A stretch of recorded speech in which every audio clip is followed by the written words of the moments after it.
My name is Dakota Pierce, and for 29 years, I've been the invisible daughter. The one who never quite measured up. The one whose accomplishments were dismissed with a wave of my mother's manicured hand and a disappointed sigh from my father.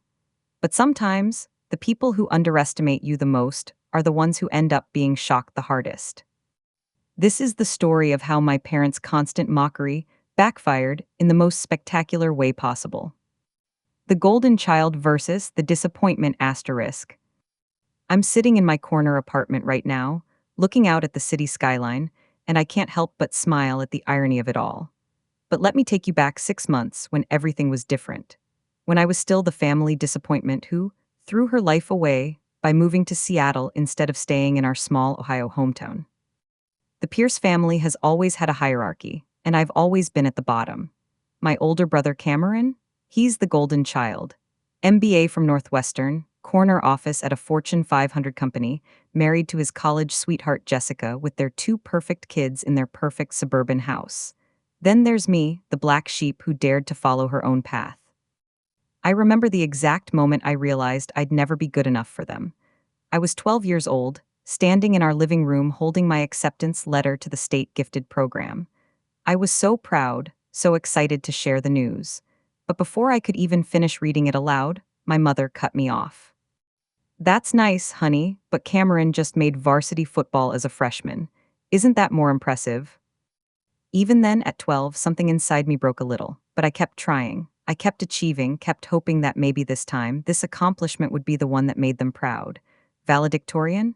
Well, your school wasn't very competitive. Full scholarship to college? Community college would have been more practical. Starting my own business? When are you going to get a real job? Fast forward to last Christmas. I'm 28, I've built a successful consulting firm from scratch, and I'm flying home for the holidays. I should mention that I hate flying, not because I'm scared, but because those 3 hours trapped in a metal tube give me too much time to think about facing my family again. I land in Columbus and rent a car for the drive to Millfield, population 8,000, where dreams go to die and gossip spreads faster than wildfire. The town hasn't changed much. Same faded storefronts, same judgmental stares from the locals who remember me as that Pierce girl who thought she was too good for this place. Walking into my childhood home feels like stepping back in time, and not in a good way.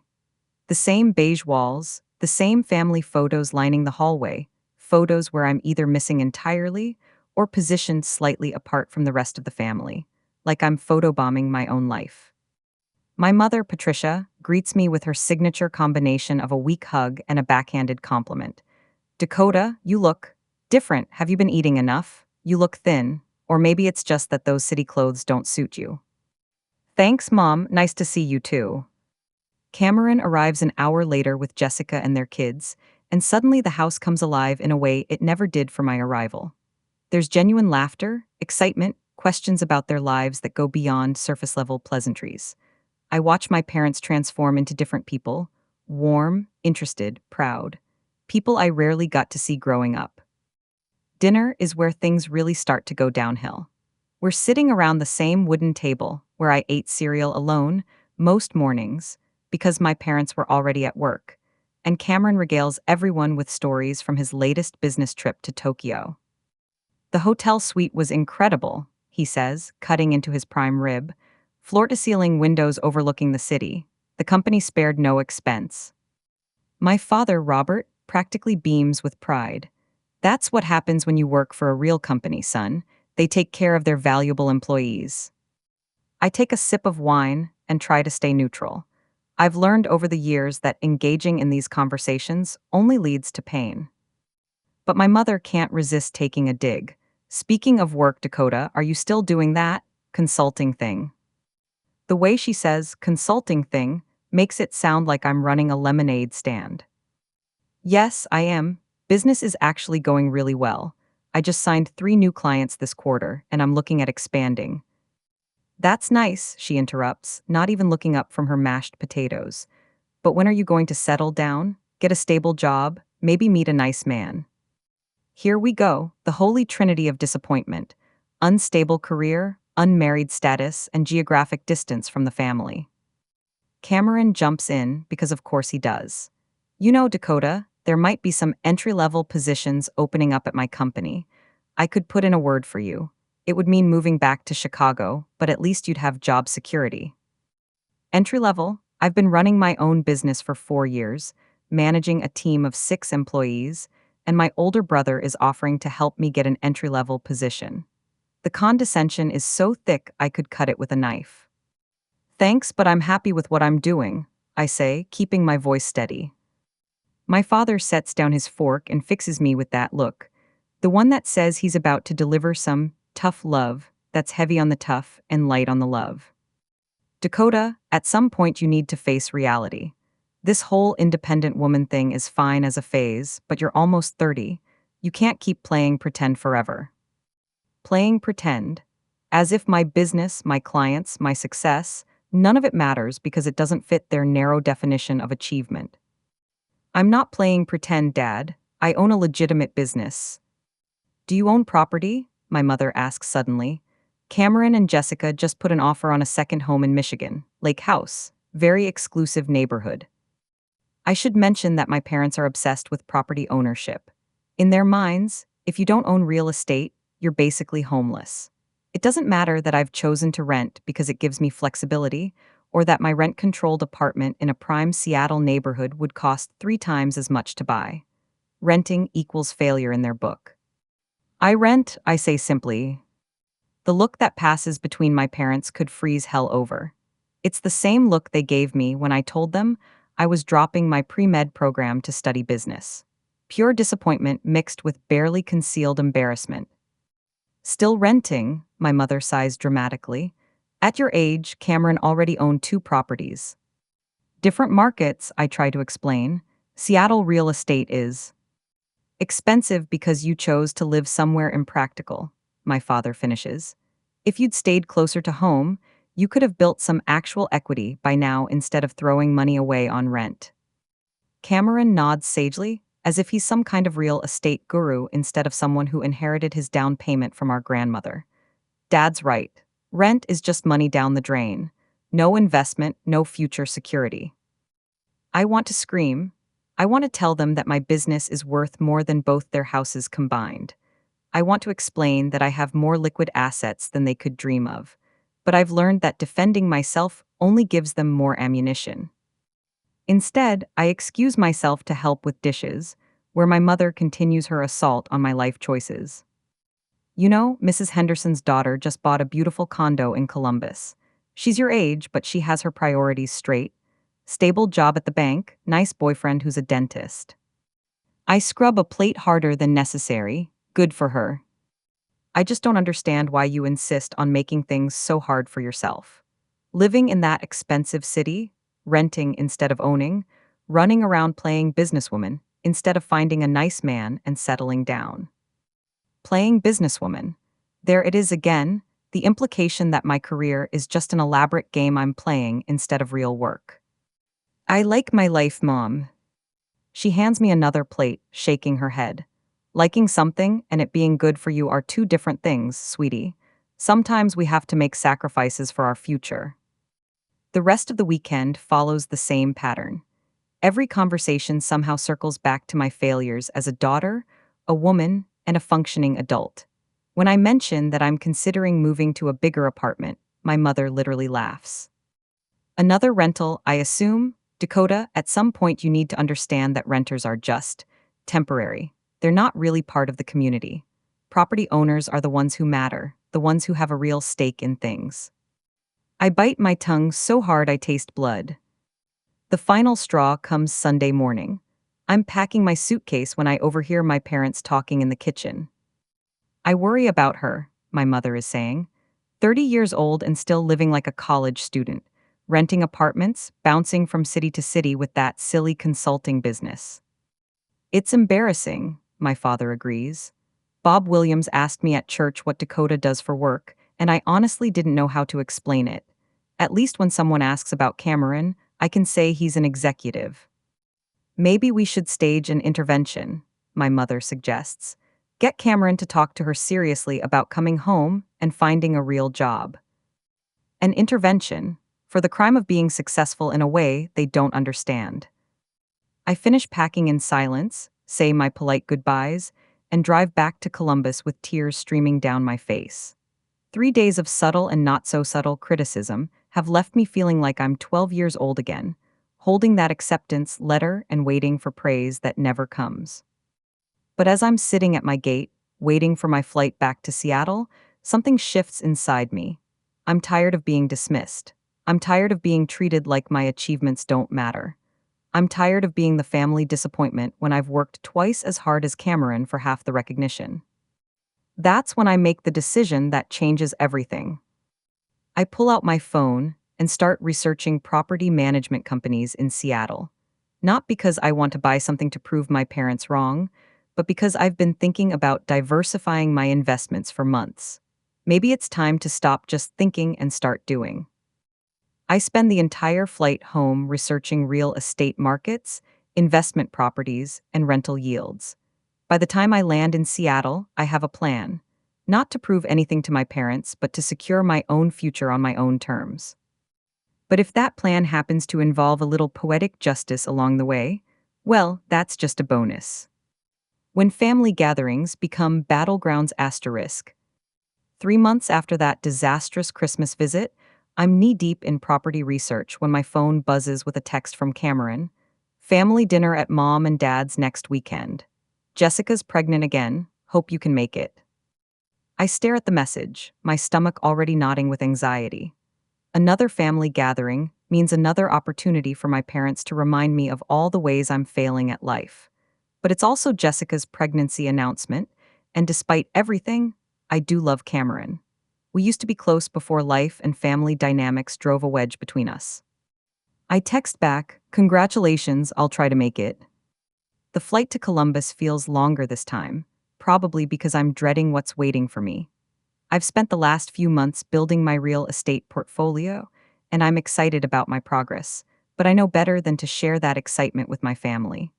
They'll find a way to diminish it or turn it into another lecture about my life choices.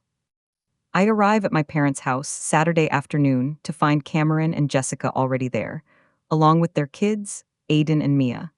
The house has that celebratory atmosphere that only appears when the golden child has news to share. Dakota, Jessica hugs me warmly. Despite my complicated relationship with my brother, I genuinely like his wife. She's always been kind to me, even when the rest of the family was being dismissive. "Congratulations on the baby," I tell her, and I mean it. "Thanks, we're so excited. It's still early, but we couldn't wait to tell everyone." My mother bustles in from the kitchen, practically glowing with grandmotherly pride. "Isn't it wonderful? Baby number 3, Jessica, you're just glowing." I notice she's wearing the necklace Cameron gave her for her birthday last year, a delicate gold chain she treasures and mentions frequently. I can't remember the last time she wore the scarf I gave her. Dinner is a celebration of Cameron and Jessica's expanding family. The conversation revolves entirely around baby names, nursery themes, and how they'll need to expand their already impressive house to accommodate another child. "We're actually looking at some bigger properties," Cameron announces, cutting into his steak. "Now that the company's promoted me to VP, we can afford to upgrade." "VP, when did that happen?" My parents are beside themselves with pride. "Vice President," my mother gushes. "Oh, Cameron, we're so proud of you." My father raises his glass. To Cameron, the youngest VP in his company's history. I raise my glass dutifully and take a sip of wine that suddenly tastes bitter. Not because I'm not happy for Cameron, I am, but because the contrast in how my achievements are received versus his is so stark it's almost comical. "What about you, Dakota?" Jessica asks, clearly trying to include me in the conversation. "How's business?" Before I can answer, my mother jumps in. "Oh, she's still doing that consulting thing. Still renting, still single." She says it like she's listing symptoms of a chronic illness. "Actually," I say, finding my voice, "business has been great. I just signed my biggest client yet, and I'm expanding into." "That's nice," my father interrupts, not even looking up from his plate. "Cameron, tell us more about this VP position. What kind of responsibilities will you have?" And just like that, I'm invisible again. Cameron launches into a detailed description of his new role while I sit there feeling like a piece of furniture. I catch Jessica shooting me a sympathetic look, but she doesn't intervene. Can't blame her, it's not her family drama to navigate. After dinner, I'm helping clear the table when I overhear a conversation that makes my blood run cold. I'm in the kitchen, loading the dishwasher, when Cameron and my father walk onto the back porch, apparently not realizing the kitchen window is open. I'm worried about Dakota, Cameron is saying. She seems lost. Your mother and I have been discussing it, my father replies. She's almost 30, Robert. Still renting, still unmarried, still playing around with that business instead of finding stable employment. Maybe I should talk to her, Cameron suggests. See if she'd be interested in relocating. There are some decent positions opening up at my company. Nothing too high level but stable, benefits. A chance to build a real career.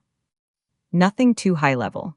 My own brother is discussing finding me entry-level work like I'm a recent college graduate instead of someone who built a six-figure business from scratch. That's a good idea, my father agrees. Someone needs to get through to her before she wastes any more years on this fantasy life of hers. Fantasy life, my successful business, my independence, my choices, all dismissed as fantasy. But it's my mother's voice, joining the conversation, that really drives the knife in. I ran into Linda Morrison at the grocery store yesterday, she says, settling into one of the porch chairs. Her daughter Sarah just bought the most beautiful house in Worthington. 3 bedrooms, 2 baths, gorgeous kitchen, and she's Dakota's age. Sarah Morrison works at the insurance company, my father points out. Exactly. Stable job, good benefits, and now she's building equity instead of throwing money away on rent like Dakota. My hand's still on the dish I'm washing, throwing money away, as if my rent payments are equivalent to burning cash for entertainment. It's embarrassing, my mother continues. When people ask about Dakota, what am I supposed to say? That she runs around the country playing consultant while living in someone else's apartment? It reflects poorly on the whole family. Cameron clears his throat. To be fair, she seems to be making decent money. Decent money isn't the same as stability, my father corrects. What happens when this consulting fad dies out? What happens when she gets older and companies start hiring younger consultants? She'll have nothing to fall back on. No property, no real assets, no husband to support her. My mother sighs dramatically. I just don't understand where we went wrong with her. You turned out so well, Cameron. Good career, beautiful family, smart investments. But Dakota? It's like she's determined to make poor choices. I set the dish down carefully, afraid that if I hold it any longer, I might throw it through the window. They're discussing me like I'm a troubled teenager instead of a grown woman who pays her own bills and built her own success. Maybe we should stop enabling her, my father suggests. Stop acting like this consulting thing is a real career. Maybe some tough love would wake her up. What do you mean? Cameron asks. Well, for starters, we could stop pretending that renting an apartment is the same as having a real home. Property ownership is a sign of maturity, of commitment to a community.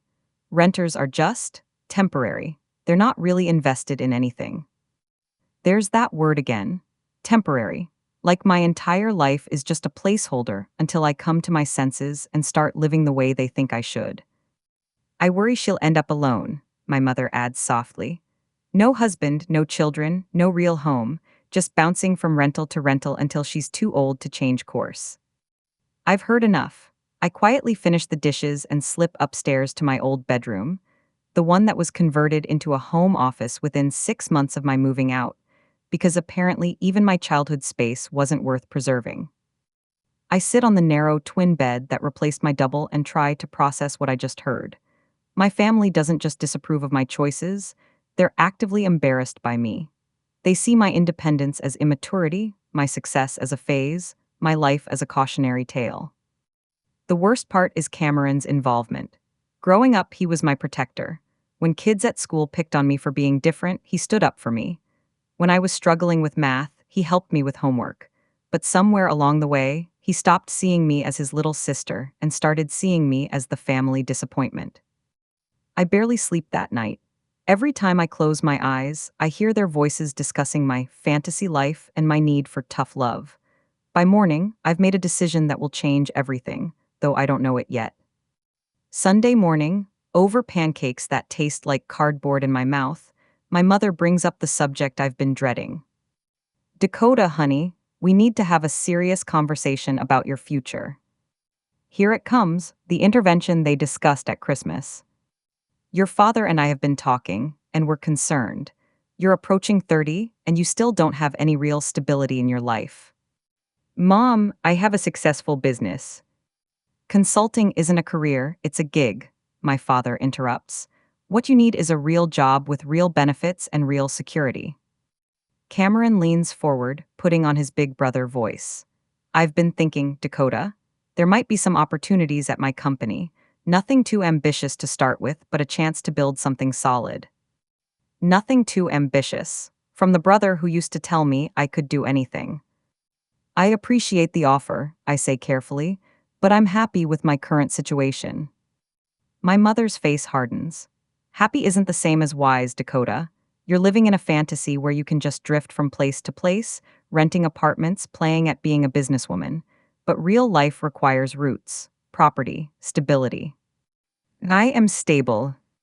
Renters aren't stable, my father says firmly. Renters are temporary. They don't have skin in the game. They don't contribute to communities because they can just pack up and leave whenever they want. The contempt in his voice when he says, renters, is unmistakable. Like being a renter makes me a second-class citizen. Your father's right, my mother adds. Property ownership is a sign of maturity. It shows you're ready to commit to something, to build a real life instead of just floating around. I feel something crack inside me. Not break, crack, like a windshield after a rock hits it, still functional but damaged in a way that changes everything. I need to get going, I say, standing up abruptly. Flight to catch. Think about what we've said, my father calls after me. It's not too late to change course, but time's running out. Time's running out. As if I'm racing against some deadline to conform to their expectations before I'm permanently branded a failure. I pack quickly and say my goodbyes, promising to consider their advice even though I have no intention of doing so. Cameron walks me to my rental car, and for a moment, I think he might apologize or acknowledge how harsh they were being. Instead, he says, they mean well, Dakota. They just want what's best for you. Do they? I ask. Because it feels like they want what's most convenient for them. What makes them look good to their friends? Cameron sighs. You always were too sensitive. Look, I know they can be tough, but they're right about some things. You need to think about your long-term security. Too sensitive? Now even my emotional reactions are wrong. I am thinking about my long-term security, I tell him. That's exactly what I'm doing. He looks confused, but I don't elaborate. Instead, I hug him goodbye and drive away from my childhood home for what I'm already deciding will be the last time, unless something major changes. The drive to Columbus gives me time to think, and by the time I reach the airport, my hurt has transformed into something else. Determination, resolve, a burning need to prove them wrong not through words, but through actions they can't dismiss or diminish. I spend the entire flight home researching commercial real estate in Seattle. Not residential properties for my own investment portfolio, but commercial buildings, apartment complexes, the kind of properties that generate serious income and command serious respect. By the time I land in Seattle, I have a plan. A big, bold, slightly crazy plan that will either be the smartest thing I've ever done or the most expensive mistake of my life. But as I'm walking through the terminal, my phone buzzes with a text from my mother. Hope you'll consider what we discussed. You're not getting any younger, and we just want you to have a secure future. Love you. Love you, conditional love that comes with a side of criticism and a demand for conformity. I delete the message and call my financial advisor. It's time to show my family what this temporary renter is really capable of. When enough becomes enough. I spend the first week back in Seattle doing something I never do, questioning everything about my life. Their words have gotten under my skin in a way I didn't expect. Am I really just floating through life without building anything substantial? Is my successful business just an elaborate way of avoiding real responsibility? By Thursday, I'm sitting in my apartment, my beautiful, rent controlled apartment with floor to ceiling windows and a view of Elliott Bay, feeling like a fraud. Maybe they're right. Maybe I'm just playing at being an adult while everyone else builds real lives. That's when my phone rings. It's my biggest client, Martha Kellerman, CEO of a tech startup that's about to go public.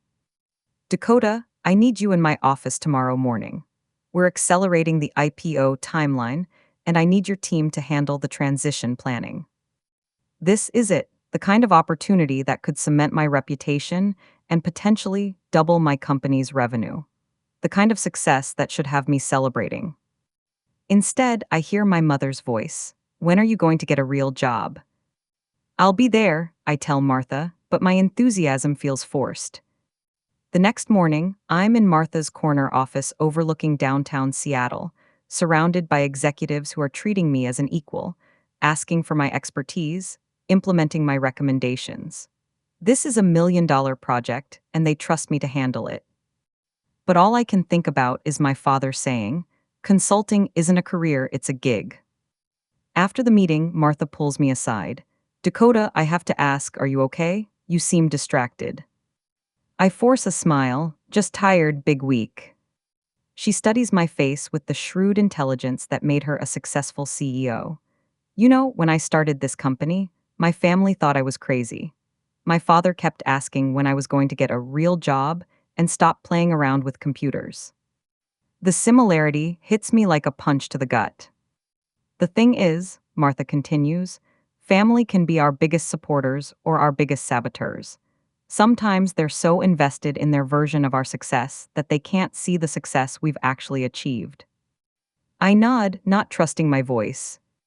"Whatever's going on, don't let other people's limited vision shrink your possibilities. You're one of the most talented consultants I've ever worked with. Don't forget that." Driving home, Martha's words echo in my head. I've built something real, something valuable, something that employs 6 people and serves clients across the country. Why am I letting my family's narrow definition of success make me doubt what I've accomplished? That evening, I'm having dinner with my friend Zoe, who's been my sounding board since I moved to Seattle 4 years ago. She's a real estate agent who specializes in luxury properties, and she's been patiently listening to my family drama for months. "They actually called your business a fantasy?" she asks, nearly choking on her wine. "Multiple times, along with describing me as temporary because I rent." Zoe shakes her head. "You know what's funny? Half my clients are renters by choice. People who could buy $1 million homes but choose to rent because it gives them flexibility. Being a renter doesn't make you less committed to your community, it makes you smart enough to know what works for your lifestyle." Try telling my parents that. Maybe I should. She's quiet for a moment, then looks at me with that expression she gets when she's about to say something I need to hear but don't want to. "Dakota, can I ask you something?" "And sure." "Why do you keep going back to these family dinners where they tear you down?" It's a question I've been avoiding asking myself. They're my family. So, family doesn't give you the right to be cruel. You're successful, independent, and happy. Why do you need their approval? "I don't need their approval," I protest, but even as I say it, I know it's not entirely true. "Then why does their opinion matter so much?" I don't have a good answer for that. Zoe leans forward. "You want my professional opinion? You're in a position to make some serious real estate investments. Your business is throwing off more cash than you can reasonably spend, you have excellent credit, and you understand market dynamics better than most of my clients." "I've been thinking about that, actually." "Good, because there's a property I've been watching that might interest you. Mixed-use building in Capitol Hill. The owner's motivated to sell, and it would be a solid investment." She pulls out her phone and shows me photos of a beautiful brick building with retail space on the ground floor and apartments above. It's exactly the kind of property I've been researching. "How motivated is the seller?" I ask. "Motivated enough to consider owner financing if the buyer is qualified, which you definitely are." I study the photos and something clicks into place. This isn't about proving anything to my family. This is about building the future I want, regardless of what they think about it.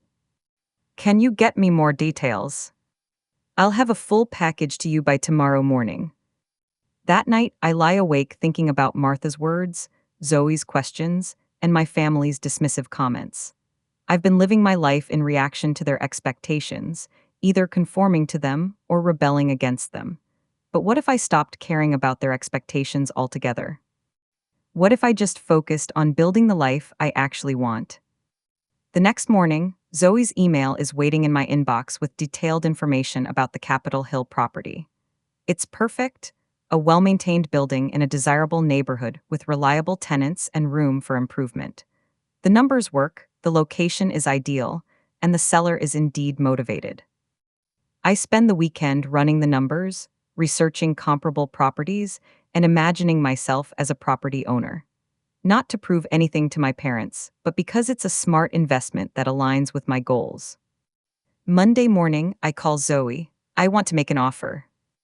Excellent, what are you thinking? We discuss strategy, terms, and timing. By the end of the call, I feel more energized than I have in weeks. This is what moving forward feels like. This is what building a future looks like. But as I'm reviewing the purchase agreement, my phone buzzes with a text from Cameron. Mom's birthday next month. Can you make it home? She's been asking about you. I stare at the message, my stomach automatically knotting with anxiety. Another family gathering. Another opportunity for them to remind me that I'm the disappointment daughter who can't get her life together. Then I look at the purchase agreement on my desk and something shifts. I text back, I'll be there. But this time will be different. This time, I'll have something they can't dismiss or diminish. This time, I'll be a property owner. The next few weeks pass in a blur of inspections, appraisals, and paperwork. The building is everything Zoe promised, well-maintained, profitable, and positioned for growth. My offer is accepted, financing is approved, and suddenly I'm 3 weeks away from closing on my first commercial property. I don't tell anyone in my family about the purchase. Not because I'm trying to keep it secret, but because I've learned that sharing good news with them only gives them opportunities to find flaws or offer unsolicited advice. Instead, I focus on the details. I meet with the current property manager, review tenant agreements, and start planning improvements. I'm not just buying a building, I'm buying into a community, establishing roots, building something permanent. The irony isn't lost on me. My parents have spent years lecturing me about the importance of property ownership and community investment, and now I'm doing both on a scale they never imagined. But I'm not doing it for them, I'm doing it for me. 2 days before closing, I'm in my office reviewing final documents when my assistant, Marcus, knocks on my door. Your mother's on line 1, he says it's about her birthday dinner. I consider letting it go to voicemail, but that will just result in more calls. Thanks, I'll take it. Dakota, sweetie, I wanted to confirm you're coming for my birthday dinner next weekend. So I'll be there, Mom. Wonderful, I've invited the Hendersons and the Morrisons. Sarah Morrison will be there. You remember Sarah? She just bought that beautiful house I told you about. Of course she did. My mother's birthday dinner is going to double as a showcase of Sarah Morrison's superior life choices. That's nice, Mom. I thought maybe you two could reconnect. She's doing so well, great job, beautiful home, engaged to a lovely man. It might be inspiring for you to see how someone your age can really get their life together. Inspiring, as if seeing Sarah's conventional success will finally motivate me to abandon my fantasy life and conform to their expectations. I'm sure it will be interesting, I say, keeping my voice neutral. Good, oh, and Dakota? Maybe don't mention the consulting thing too much. The Hendersons are very traditional, and I'd rather not have to explain. Well, you understand. Don't mention my successful business because it might embarrass her. The business that pays for my first-class flight home, my designer clothes, my expensive gifts for her birthday. I understand perfectly, Mom. After I hang up, I sit in my office looking out at the city I've chosen to call home, and I make a decision. I'm tired of being ashamed of my success. I'm tired of downplaying my achievements to make other people comfortable. I'm tired of being treated like the family failure when I've built something real and valuable. It's time to stop hiding who I am. The closing goes smoothly. 2 days later, I'm officially the owner of a 6-unit apartment building in one of Seattle's most desirable neighborhoods. I walk through the property with my new property manager, reviewing maintenance schedules and tenant concerns, and I feel something I haven't felt in years when thinking about my family. I feel proud, not defensive, not anxious about their approval, but genuinely proud of what I've accomplished. That evening, I'm packing for my trip home when Zoe calls. "How does it feel to be a property owner?" she asks. "Terrifying and exciting and completely right," I tell her. "Good, because I might have another opportunity for you when you get back. Bigger building, better location." I laugh. "Let me survive this family dinner first." "Right, the birthday party where they're going to parade Sarah Morrison around like a success trophy." "That's the one." "Well, just remember, you own property in one of the most expensive cities in the country. Sarah Morrison bought a house in suburban Ohio. There's no comparison." She's right, but I'm not going home to compete with Sarah Morrison. I'm going home to finally stop apologizing for the life I've built. The flight to Columbus feels different this time. Instead of dreading the inevitable criticism, I find myself curious about how the conversation will go. How will they react when they discover that their temporary renter daughter is now a property owner? Will they finally acknowledge that I might know what I'm doing with my life? Or will they find a way to diminish this achievement too? As the plane descends into Columbus, I realize I'm about to find out. Truth has a way of coming out. My mother's birthday dinner is exactly what I expected: a carefully orchestrated display of suburban success designed to highlight everything I'm supposedly lacking in my life. The dining room table is set with her best china, the one she only uses for special occasions, when she wants to impress people. The guest list reads like a greatest hits of Millfield achievement. The Hendersons, whose son just made partner at his law firm. The Morrisons, whose daughter Sarah is the evening's featured success story. And the Clarks, whose perfectly coordinated outfits and matching BMW scream, "We have our lives together."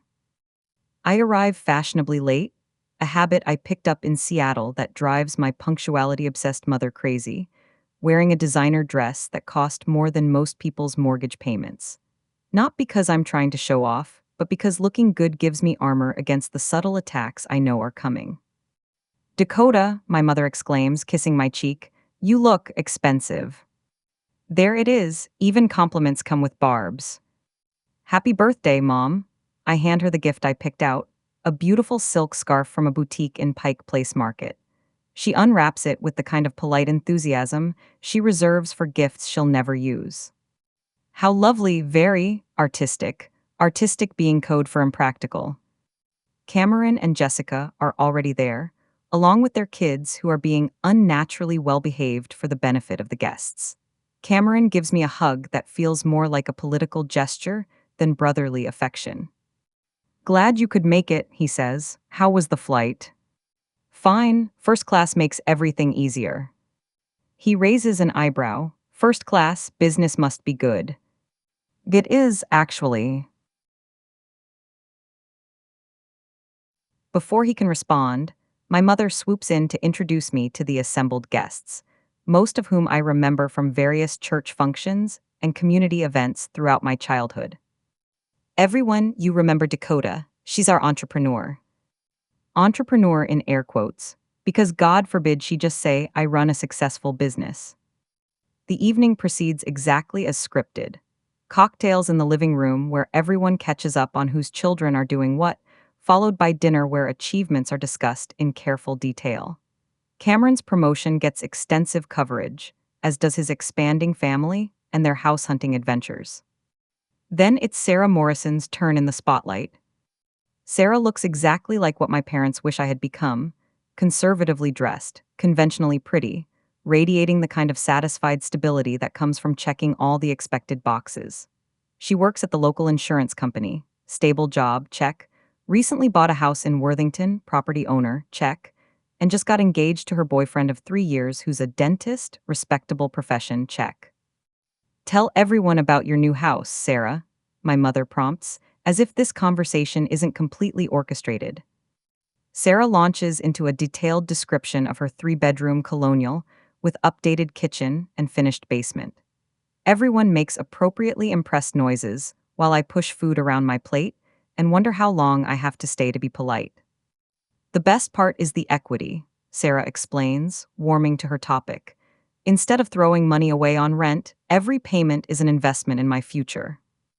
There it is, the throwing money away comment. My mother nods approvingly, as if Sarah has just shared profound wisdom. That's exactly what Robert and I have been trying to tell Dakota, my mother says, turning to me with that expectant look I know so well. Property ownership is so important for building real wealth. All eyes turn to me. This is the moment I'm supposed to nod and agree, maybe express regret about my foolish decision to remain a renter, possibly ask Sarah for advice about getting my life together.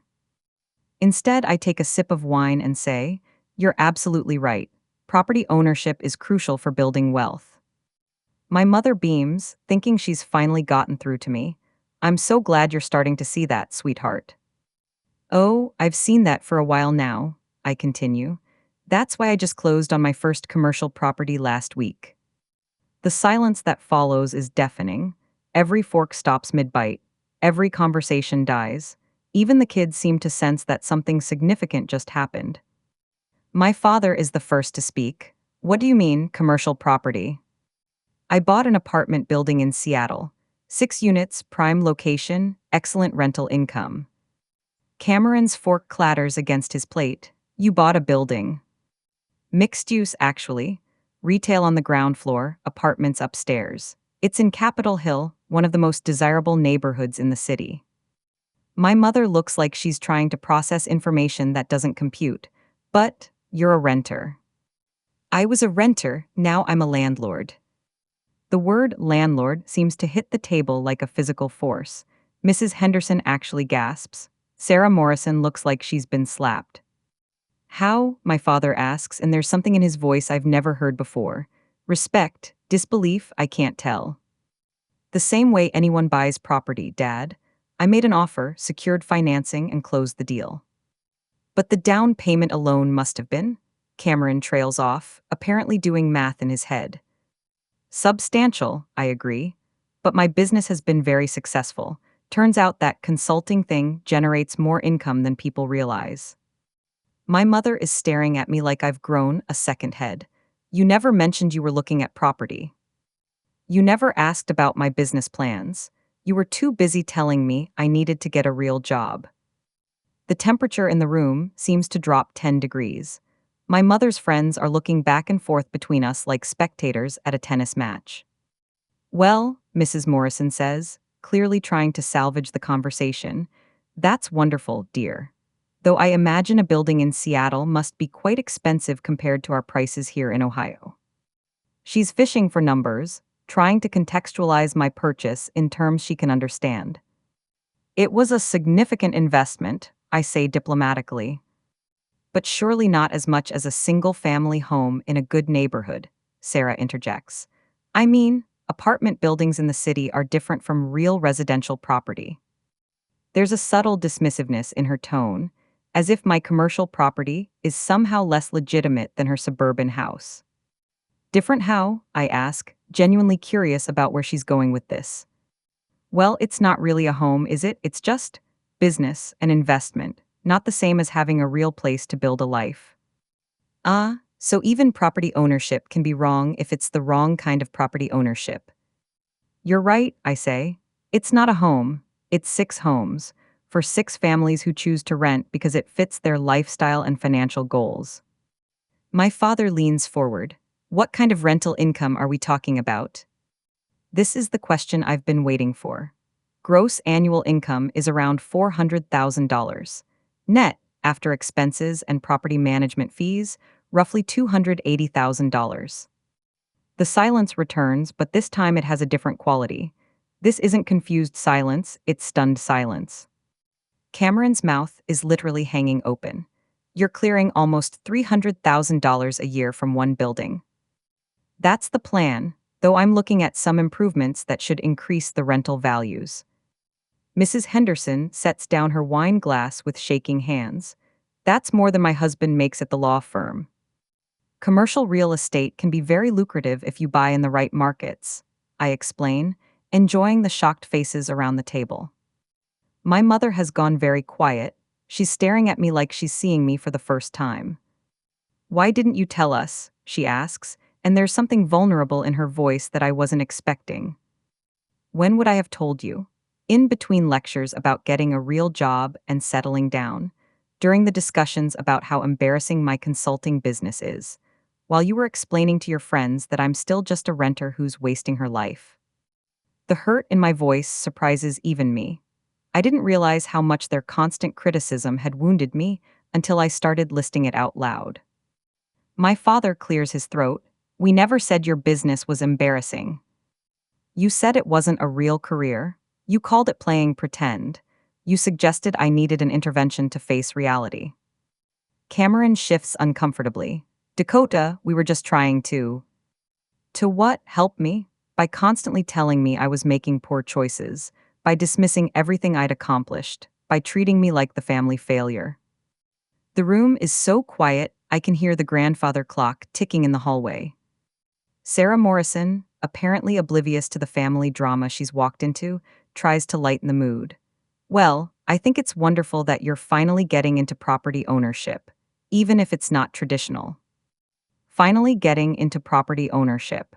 As if this is just the first step toward respectability instead of a major business accomplishment. Actually, I say, turning to look at her directly, this isn't my first property purchase. It's just the first one I've mentioned to my family. My mother's wine glass stops halfway to her lips. What do you mean?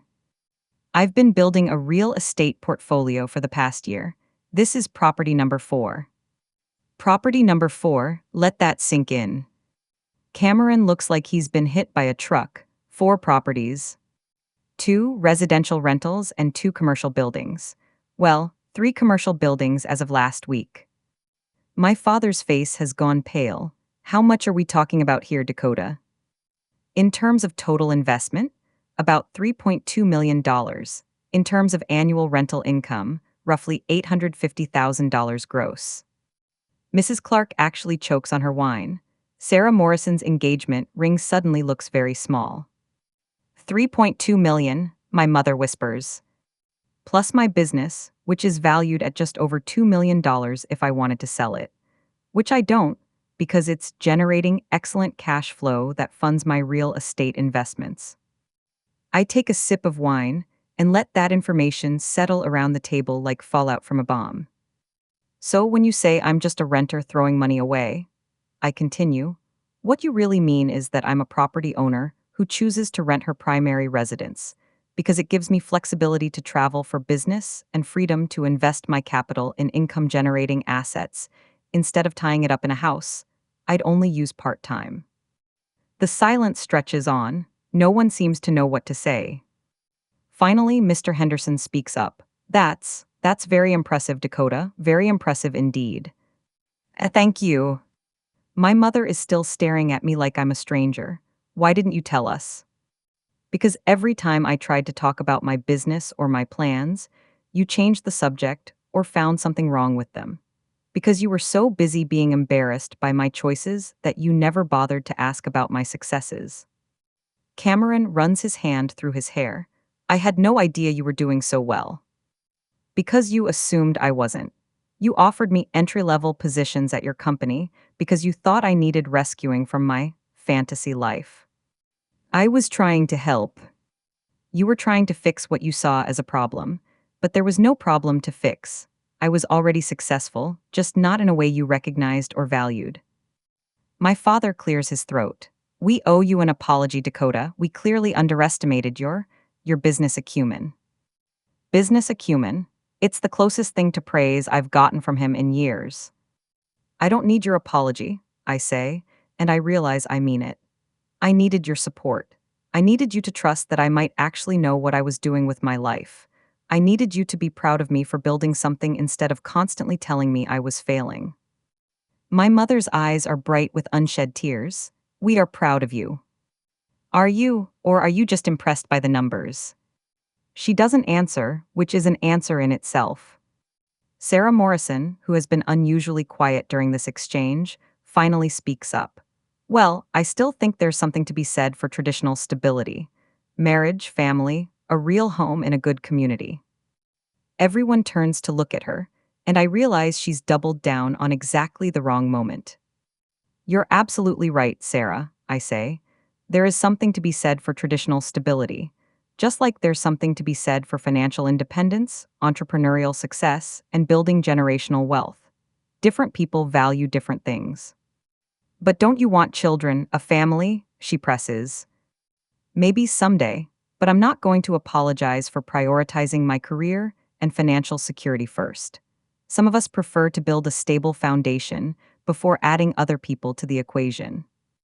Cameron sets down his fork. Dakota, I owe you a huge apology. I had no idea you were building all this. I should have asked more questions instead of making assumptions. It's not enough, but it's a start. The rest of the evening passes in a daze. The conversation gradually returns to safer topics, but the energy has completely shifted. My mother's friends keep stealing glances at me like I'm some kind of exotic creature they've never seen before. Sarah Morrison retreats into sullen silence. My parents seem shell-shocked. As people are leaving, Mrs. Henderson pulls my mother aside. Patricia, you never mentioned that Dakota was such a successful businesswoman. We had no idea. My mother glances at me, then back at Mrs. Henderson. Yes, well, she's always been independent. Independent, not successful, not impressive, not accomplished. Independent. After the guests leave, I help clean up in relative silence. My parents keep looking at me like they're trying to reconcile the daughter they thought they knew with the woman who just revealed herself to be wealthier than anyone else at the table. Finally, as I'm drying the last plate, my mother speaks up. Dakota, I need to ask you something. I'm okay. Are you happy? It's such a simple question, but it catches me off guard. What do you mean? With your life, with all these properties and business success, are you happy? I think about it for a moment. Am I happy? I'm successful, financially secure, professionally respected. I have freedom, independence, and more opportunities than I ever imagined. I'm proud of what I've built, I tell her. I'm excited about my future. I'm grateful for the choices I've been able to make. But are you happy? Are you? I counter. Are you happy with your life, with your marriage, your community, your traditional stability? She considers this, most of the time, yes. Then we both chose paths that work for us. She nods slowly. I suppose we did. My father joins us in the kitchen. Dakota, I want you to know that your mother and we're proud of what you've accomplished. We may not have shown it well, but we are. Thank you. We just worry about you being so far away, building this life where we can't be part of it. And there it is. The real issue isn't my success or my choices. It's that I built a life that doesn't include them in the way they expected. You could be part of it, I tell them, if you were interested in understanding it instead of constantly criticizing it. My mother wipes her hands on a dish towel. Maybe we could visit sometime, see your building, meet your friends. It's an olive branch, and I'm grateful for it even if I'm not sure I'm ready to accept it. Maybe, I say, we'll see. That night, lying in my childhood bed that's too small for my adult body, I realize something important. I don't need their approval anymore. I spent so many years craving their pride, their recognition, their validation. But somewhere along the way, maybe tonight, maybe months ago, that need died. I'm successful on my own terms. I'm building the life I want, not the life they expected. And for the first time in my adult life, that's enough. Boundaries, respect, and new beginnings. I wake up the next morning to the smell of coffee and the sound of my mother moving around in the kitchen. For a moment, I'm 12 years old again, padding downstairs in my pajamas to find her making breakfast before work. But when I actually make it to the kitchen, the dynamic has completely shifted. She looks up when I enter, and there's something different in her expression. Not the critical assessment I'm used to, but something closer to curiosity. Good morning, she says, pouring me a cup of coffee without being asked. How did you sleep? Fine, thanks. I accept the coffee and sit at the kitchen table where last night's revelations still hang in the air between us. I've been thinking about what you said yesterday, she begins, sitting across from me with her own mug, about us not being supportive of your choices. I wait, not sure where this is going. I think you're right. We were so focused on what we thought your life should look like that we never really listened to what you were actually doing. It's not a full apology, but it's acknowledgement, which is more than I expected. I've been thinking too, I tell her, about why it mattered so much to me that you understand what I was building. And I wanted your approval because I still saw myself through your eyes, the disappointment daughter who couldn't get her life together. Even when I was successful, even when I was making good decisions, part of me still believed your version of my story. My mother sets down her coffee cup. What changed? I did. Somewhere along the way, I stopped needing you to validate my choices. I started trusting my own judgment. She nods slowly. That's probably healthy. It is, but it also means our relationship has to change. My father joins us in the kitchen, looking like he slept about as well as I did. He pours himself coffee and sits down, clearly prepared for a continuation of last night's conversation. Your mother told me you two were talking, he says, about changes to our relationship. Dad, I love you both, but I can't keep coming to family gatherings where my life choices are constantly criticized. It's not good for any of us. He shifts uncomfortably. We were trying to help.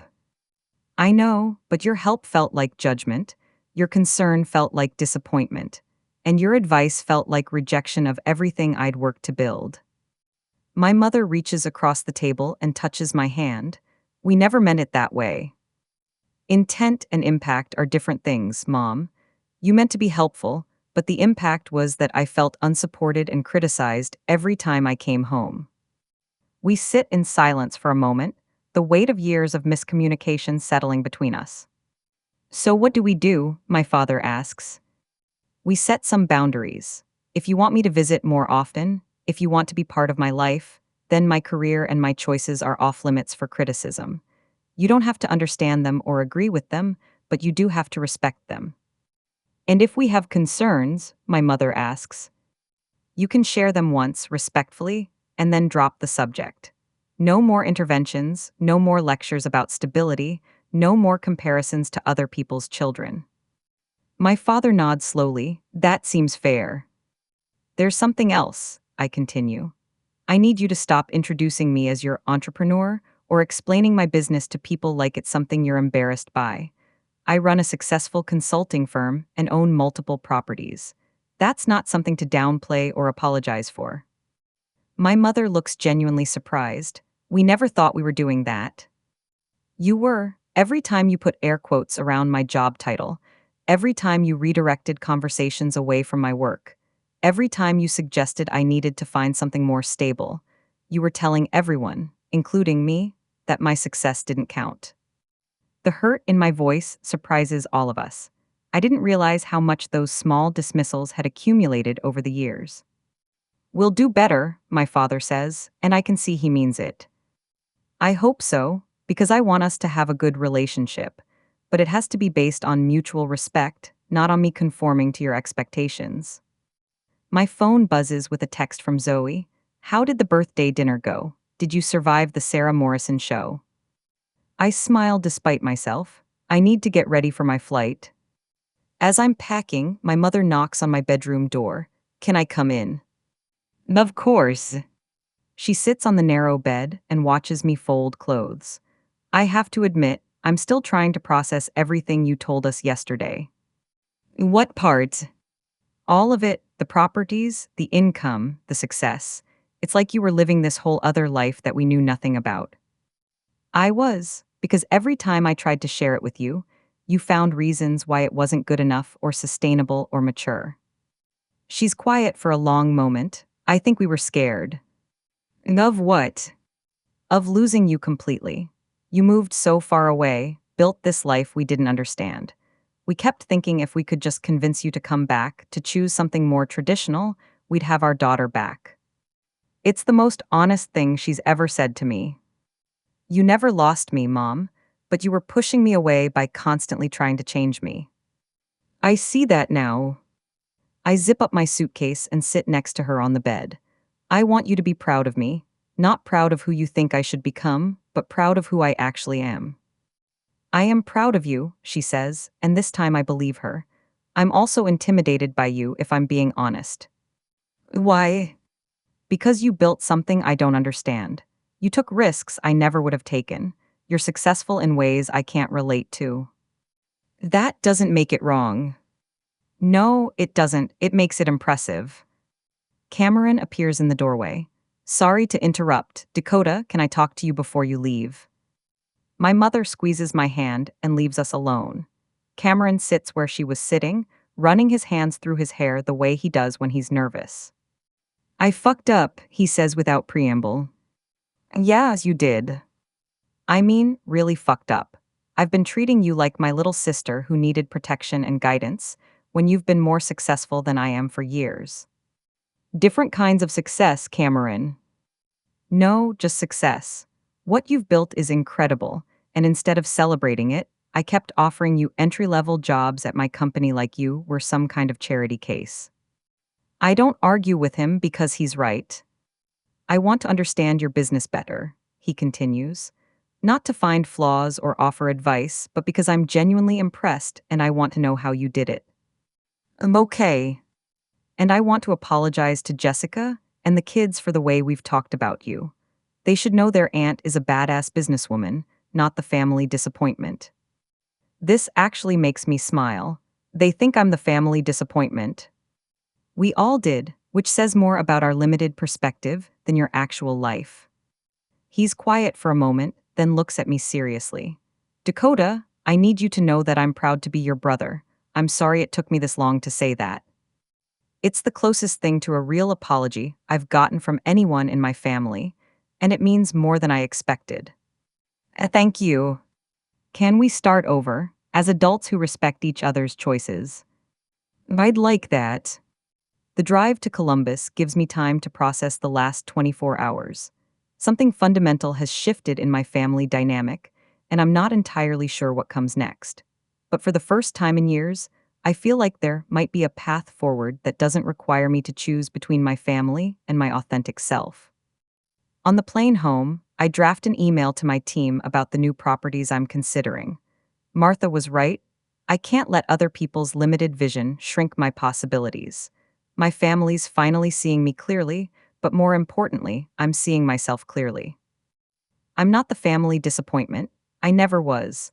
I'm the daughter who chose her own path and succeeded beyond anyone's expectations, including my own. The plane lands in Seattle as the sun is setting, painting the city in shades of gold and pink.